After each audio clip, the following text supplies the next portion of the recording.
Karen thinks she knows wine. My husband and I co-own a boutique winery and have 20 years experience. I have been an enthusiastic wino since 1986. We attended a wine tasting fundraiser tonight at a charitable organization my husband is secretary of. This is part of his role as the director of sales with a local convention and visitors bureau. It's a great organization and the event is genuinely a lot of fun. We were seated with 3 other couples and commenced to talking about the evening's featured wines. A lovely woman next to me, we'll call her L, said, "I'll probably embarrass myself, but I know nothing about wine except that the big red ones make me happy." I said, "The most important thing to know about wine is that you should drink what tastes good to you. It's your mouth. If it doesn't like what you're putting in it, try something else." She liked the idea and asked what she should do to learn more about wine and how to figure out what she would like. I gave her a card and invited her to our cellar tasting. In the meantime, go to Aldi's. The Winking Owl has some good examples. They are simple and straightforward.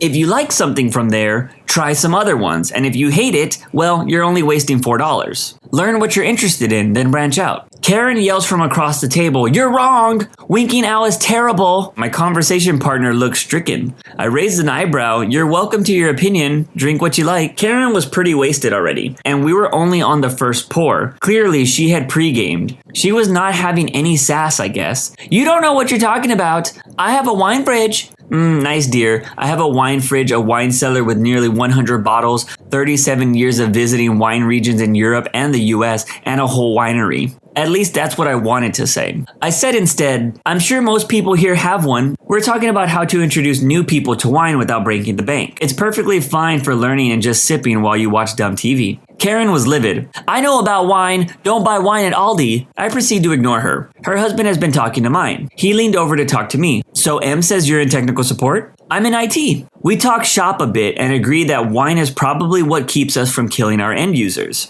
Karen starts screaming again. "Don't listen to her. She likes bad wine. I have a wine fridge." I resumed my conversation with L, who wanted to know if Aldi's carried other wines. I started describing a few. Karen decided to scream some more. "No one makes wine from raisins." She then started yelling about how she only drinks low sugar wine from Fitvine. He was clearly mortified. He couldn't have a conversation with anyone about anything without her squawking. He told her it was time to go. "I have a wine fridge." "Screw you, Karen. I'm glad you got dragged out like a petulant child. The rest of us talked about wine and food and no one gave a crap about your wine fridge." Okay, I have to ask, is it just me or does any story that involves wine come off as snobby? The OP sounds like a solid person. I like that she spoke about introducing wine to people, but I can't help but feel like I'd have a terrible time at these events. But if you are someone that does drink wine, do you buy wine at Aldi's?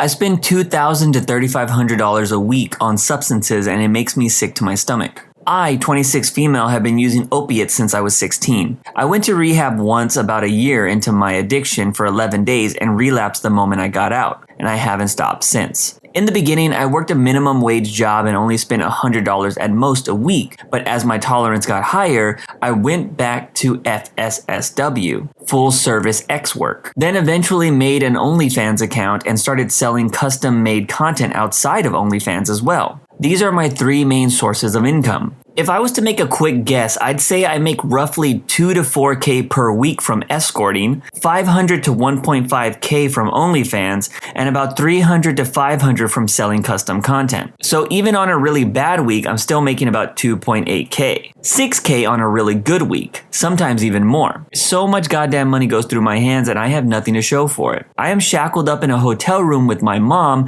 because I have no self-control over my money. As long as the hotel room is paid for and we have food and cigarettes, everything goes straight to substances. I've heard people say that going to rehab after hitting rock bottom is one of the hardest things an addict will experience, but I totally disagree. When you hit rock bottom, you are out of options and you usually have no choice but to go to rehab. Me, on the other hand, I have the money and means to get lit every day, so I have nothing pushing me to get clean. Why would I want to get clean when I can afford to get lit every day? Every addict has these things that counselors in rehab refer to as triggers, something that makes someone want to use. For example, someone driving by a place where they used to meet their dealer can be a trigger. Hanging out with friends that you used to get lit with could be a trigger. As for me, my biggest trigger is having money, and there is nothing I can ever do to avoid this trigger. Every time I have money, I need to spend it. I can't just stop making money, and I don't trust anyone enough to control my finances. Not that I'd allow that anyways. All I ever want to do is get lit, so I need 100% control of my money. I don't think I'm ever going to get out of this cycle. I could have purchased a home for myself and my family while also getting everyone brand new cars with all the money I've wasted. And thinking about this makes me physically ill and causes me so much anxiety. So what do I do about it? I get lit so I don't have to deal with it. The cycle continues. The story just makes me sad. I respect ex-workers, and this OP is clearly doing great in that field, but it seems like the better she does, the worse her life is gonna get. I hope she can come out of this situation alive and healthy. Just remember, kids, if you need help, there are programs and people out there that can do that. You just need to reach out. Am I the jerk? I served toxic food to a lot of people when I was in high school. I really need to get this one off my chest. I think I've done something immoral. When I was in high school, I worked at a local food chain. I initially started working since I was told it was a good idea to get a job. But as I started working, the reality kicked in. I became more and more jaded, realizing that I had basically become a robot, and absolutely hating every second of my life at the workplace. Everybody I talked to hated working there, and I didn't know what to do. The idiot I am, absolutely bored out of my mind, started finding ways of amusing myself. One way was by putting ice cubes in the oil fryer, which would make them pop. This kind of activity slowly devolved into putting paper receipts, plastic straws, and even bags into the oil. I liked seeing the effect it would have on the paper and plastic as it would crumple into itself. It didn't pass my mind that it would possibly release toxic chemicals into the oil. While I don't know what kind of toxic materials it would have released, I now realize how dangerous this is. I was caught by my manager, who simply said, "Don't do that," who in hindsight should have fired me, scolded me, and completely dumped and refreshed the oil or something. I assume he was too busy. Although I didn't continue doing it after he said that, I left the workplace a few months later as I hated working there so much. I hurt and poisoned people who had no idea, strangers meaningless out of boredom and pure foolishness and stupidity. As far as I know, I could have given dozens of people cancer. This story was one of those that makes you never want to eat at fast food places ever again. But can you also imagine if this was the reason why your fries tasted super bomb that one time and have never tasted great again? Makes you think, am I the jerk? I tried deleting my best friend's history assignment. During my primary school years, I had this one friend who I had been friends with for 6 years. We are still best friends, and she doesn't know about this. Now that I'm older, I realize that this was probably the worst thing I ever tried to do to her. Considering that we had never had any friendship problems, and she was really nice to me. But she was always better than me, and it annoyed the absolute crap out of me. I would get A's, she would get A+. I would get student council, she would get school captain. I also knew that she never did any of her homework and always left her assignments until the last second. And she would still get a better mark than me. This always made me furious. We were about to graduate grade 6 and I was determined to get ducks of grade 6, and I thought she had a better chance than me. I also knew that there was a big history assignment that was due, and like usual, she left it to the very last minute and hadn't handed it in yet. Since this was primary school, we had those computers that were all shared, and it just needed an email and password to get into your account. So if you knew someone's password, you could easily get their email, and you know where this is going. I tried so hard to get her password because I desperately wanted to delete her entire history assignment before she had the chance to email it to the teacher. Reading this back, it sounds so much worse than I thought it did in my head. In the end, I didn't get her password, and she turned in the assignment on time and passed. Neither of us got ducks, and we're both still friends. She hasn't changed a bit, and she never does her homework, but neither do I anymore.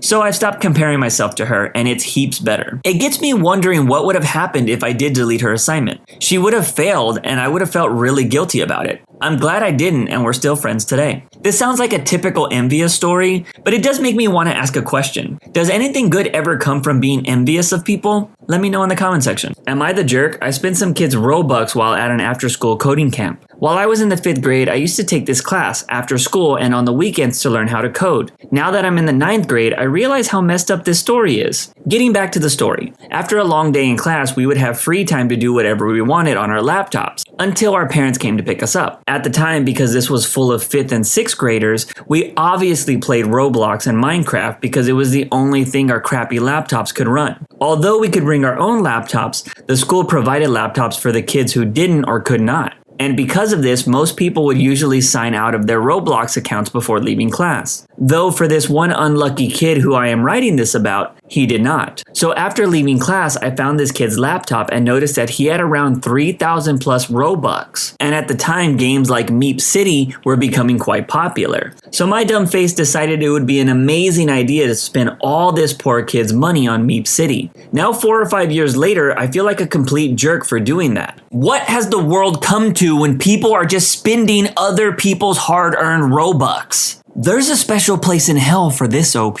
Am I the jerk? I graduated at the top of my class for stealing smart students' homework. I was definitely smart in school. I was the type of student where I could take an exam and score an A without even spending time studying. But when it came to homework, I would do anything to avoid it. And I figured out a creative way to get myself through all of my tough classes without any critical thinking. The way my high school worked was everyone in school had a Google account that all of your assignments were supposed to be turned in through. The username was the same criteria for everyone. The first 2 letters of your first name, the last 4 letters of your last name, and your graduating year. The password was your school ID number followed by the school district. Once I realized that I could easily figure out my classmates' ID numbers without suspicion, life was a breeze. I would make friends with the smart kid. I would pull out my student ID and make fun of my photo on it. Then I'd ask to see what theirs looked like and sneakily take a photo to remember their number. Other kids would have theirs hooked to their backpack, or they would take it out to buy lunch in the cafeteria and I would take photos of it then. I had about 10 of the most hardworking peers' accounts saved to my computer, and all of their final homework was my rough draft. I jazzed it up with my own personal flair, and I would change it a decent amount to the point where it was nearly impossible for a teacher to notice any similarities between the assignments and often turn it in to get a better grade than they did. I ended up ranking top 15 of my class, was on the National Honor Society, and won awards in a few of my classes. I never told anyone this before, but I'm definitely not proud of it, but I'm not sure that I would have graduated otherwise. Okay, I want to dislike the OP for this post because he stole other people's hard work, but at the same time, this is also on the school for making these accounts so easy to hack into. People until the end of time will always learn how to hack the system. And with college being such a big financial expense and sometimes not even worth it, I got no issue with this person's making their life easier by gaming the system. That has been gaming people forever. Like the old saying goes, give a lazy person a job and they will find the easiest way to make it happen. Am I the jerk? I intentionally harmed my grandmother when I was a child. When I was around 5 or 6, my grandmother started to change. She could never remember my name, but always remembered my mom's. She would be mean and yell at me if I did things that she'd be fine with before that. Never remembered what I liked to eat or what my favorite toys were. She needed help getting everywhere when she could walk perfectly fine. Wouldn't play with me anymore and just generally was a different person. I thought this was a slight against me personally. And I always did terrible things like tell her I was my dad, give her food she didn't like and say it was her favorite food, and wait until the very last minute if she needed help to go to the bathroom, shower, or eating. She died when I was 8. I found out later she had dementia. I made the last few years of her life hell, and I truly believe I contributed to her dying so early. Ouch. I can't hate the OP here because they were a child and probably didn't understand what their grandmother was going through at the time. They already need to live with the fact that they were horrible to their grandmother for the rest of their life. No need for me to crap on them anymore. Am I the jerk? I did snow in front of my 6-year-old brother more than once. When I was 17, I was going through a terrible substance addiction. In the midst of all of this, I was supposed to be watching my then 6-year-old brother. I was so lost and so miserable and just not myself. I feel guilty about it to this day and I don't know if he knows. I don't know if he remembers, nor do I really want to know. One time during the peak of my substance use, some of it had fallen on the floor in a bunch of different pieces. I spent about 10 minutes on the ground picking up small pieces and putting them on a book so I could chop them up and do some white lines. Some of it might have been drywall that I did and not actual snow. I did this all in front of my brother, who I thought was oblivious at the time. I took the snow and it hurt like hell. It was probably 65% actual snow and not worth it. I was so desperate for a line at the time it didn't matter. I could never tell anybody about this, especially not my mother. I don't think she could ever forgive me. Thinking back on it now, I hate myself and I wish I could change it. There was another time I was supposed to be watching him and I stayed up the whole night on snow and I fell asleep when I was supposed to be hanging out and watching him. My mother ended up getting home later that night and freaking out on me. I'm 7 months sober now. I'm still going now, I just need to get this off my chest. Hearing stories like this always make me appreciate the fact that I've never had an interest in drugs growing up or even now. I've seen what they do to people and I never wanted that to be me. I'm glad the OP is sober and I hope they continue to be down the road in the future. Am I the jerk? When I was a kid, I caused a kid to probably break their nose. I was a kid then and my parents had taken me to one of those playgrounds that have tunnels that you can crawl through. But it was only those and nothing else. Anyways, me and some other random kid were chasing another kid around. Then the kid we were chasing tripped and fell on his face, and their nose was bleeding. We stopped and they were crying. The worst part was that they were clearly not having fun and were scared. We had never met before, and I still feel really bad about it, and it was all my fault. I don't expect or deserve to be forgiven. I just wanted to get this off my chest. I'm an awful person. I've read a lot of messed up confessions before, but this is one of those ones that seems like kids being kids situations. I mean, it's totally not cool that the kid broke his nose, but at least the OP didn't trip the kid or anything. Hopefully this was the last time the OP caused another person some trauma. Am I the jerk? I bullied a special needs kid and people said I did the right thing. So this is 6th grade summer going into 7th, and I'm at summer camp. I'm in this cabin with 14 other kids or so. Keep in mind that this is a church camp, so there is worship and activities. It's 5 to 7 days that we spend there and we go to this activity that is kind of rock climbing and obstacle course. This special kid, I don't know what he had, that's why I'm saying special,